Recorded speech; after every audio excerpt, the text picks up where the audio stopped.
I'm Cathy Madavan, and it is wonderful for me to be here with you today. In case you don't know me, I am a writer, I'm a speaker, and I'm also married to a church leader. Mark is the leader of Waypoint Church, and we live down here on the south coast in what feels like the tropics at the moment. And we've got a couple of wonderful daughters, both at university. One of them's come back home and the other one's still away and finishing off her degree. So it's a strange time for us as we adapt our lives online, as we deal with some of the disappointments and frustrations after so many weeks in this situation. But how wonderful has it been to enjoy some of the spring harvest content online, both during the festival week and also just these ongoing resources and these daily devotionals, which I know many of us are just enjoying so much. And this week, in these 4 sessions that I have with you, I'm spending time looking at 4 different people who approached Jesus. What a great time for us to actually approach Jesus in a new way again, to actually come to Jesus with fresh eyes as we're having to adapt our lives, as we're having to be flexible, as we're having to kind of adjust our rhythms. A great time for us to think about how we approach Jesus in this season. And in the Bible, we see people who approach Jesus for all kinds of reasons, in all kinds of different ways, with all kinds of emotions. And so this week, I'm looking at 4 of these people, and I'd encourage you to catch them up if you haven't seen them. And so in this time together, I just want to spend a little bit of time looking at the woman who came and anointed Jesus in Bethany, a woman whose name we don't know, so I can't give her a name, but who made a huge impact. Her actions are across the Gospels, and she's been remembered as a legacy down generation after generation. It's an amazing passage. If you want to read it, you can pick your readings, but I'm going to choose the one in Matthew, and it's chapter 26, and in verse 6. It says, while Jesus was in Bethany in the home of Simon the leper, a woman came to him with an alabaster jar of very expensive perfume, which she poured on his head as he was reclining at the table. When the disciples saw this, they were indignant. Why this waste? They asked. This perfume could have been sold at a high price and the money given to the poor. Aware of this, Jesus said to them, why are you bothering this woman? She has done a beautiful thing to me. The poor will always be with you, but you will not always have me. When she poured this perfume on my body, she did it to prepare me for burial. And truly, I tell you, wherever the gospel is preached throughout the world, what she has done will be told in memory of her. What this woman did was a beautiful thing. She approached Jesus, not as we've seen on other days with dodgy motivations or frustration, but because she wanted to do a beautiful thing for Jesus. She wanted to pour out her worship for Jesus. And if you know this passage at all, you'll know that this scent was incredibly expensive. It's probably a year's worth of wages that she poured out all over Jesus. And this stuff that she used was very significant. It was, in a sense, a scent that was used preparing him for burial. And right after this, Judas agrees to betray Jesus, and we get to the Last Supper. So it was an incredibly prophetic, generous, sacrificial, beautiful thing to do. And Jesus isn't saying don't care for the poor. He's saying the poor are always with you. You're always going to have to be thinking about the poor. But actually, this is a moment in time that you won't ever get back. I'm only here now. And she lavished her love on Jesus.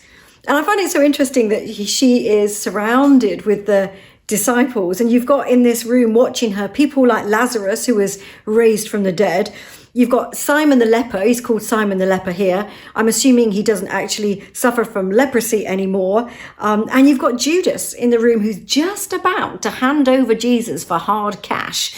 So these are the people around. And some of them, are clearly like going, what in the world is this woman doing? They don't understand.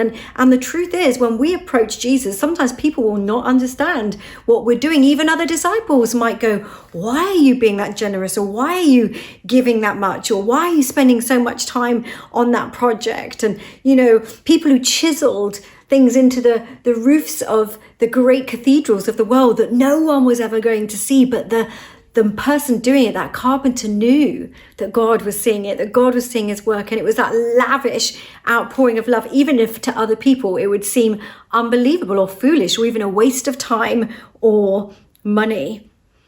This woman had an opportunity to do something that would be remembered for decades, for generations, for thousands of years, to be there at a time for someone that would never be forgotten, and she'll always be remembered. And I just love the thought that as we approach Jesus in this season, that maybe we could do a beautiful thing. Maybe there are some beautiful things that we could be doing that would be remembered for decades and generations. Maybe there are some things where we could be there at a moment in time for someone that would be absolutely so special that it would be remembered and talked about, even if not everyone understands it. And the truth is, as we see from this incredible woman, doing something for Jesus or doing something for others for Jesus may well be costly.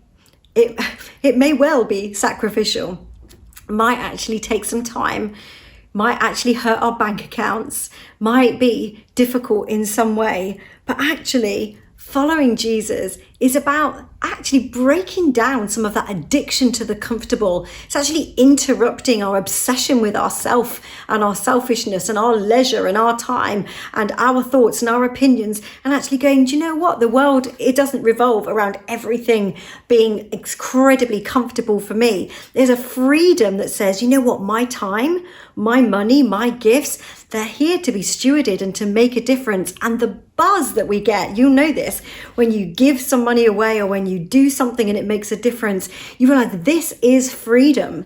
This is freedom. Freedom isn't the accumulation of stuff or endless accomplishments or, and the next bank balance, pay rise, whatever it is. Those things might be nice and they might give us opportunities, but actually freedom is stewarding everything we have to honor Jesus and to give our best for him. I think perhaps one of the things that has been most heartwarming about this really difficult season, where there has been so much loss and so much pain and so much difficulty and so much frustration and loneliness or challenges, relational strains, there's been a lot of bad stuff, but there have been some beautiful things in this season as well. I don't know whether, like me, you've been so moved as you go on your walk to see all of the rainbows still in the doors, that initial enthusiasm everyone had, but actually people haven't petered out. They're still going out on a Thursday at the moment to kind of clap all of the carers and all the people who are doing sacrificial work. At our church, at Waypoint Church, we've been doing, like many churches, like a community help hub and collecting prescriptions and a great big food bank area and just phone calls for people who are on their own, and just trying so hard to do those things and to have conversations with people in this time. And those have been beautiful things. For some people, that those food parcels or those conversations have been something that they will talk about for years. It has made a massive pivotal difference to their well-being and to how they feel at this time.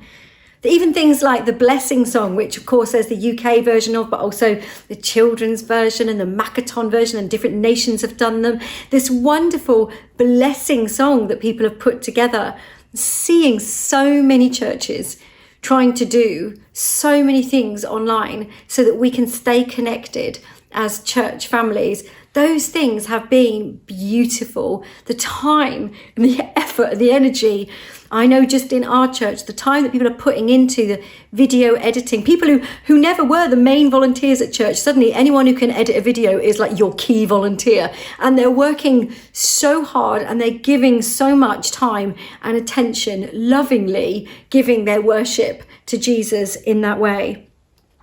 And more personally, I know for me in this time, and we have had quite a bit of discouragement in this time one way or another. It hasn't been easy with family members being ill and not having our sabbatical, not having rest, and daughter's graduation cancelled, and relational ups and downs with different people. It has not all been easy by any stretch.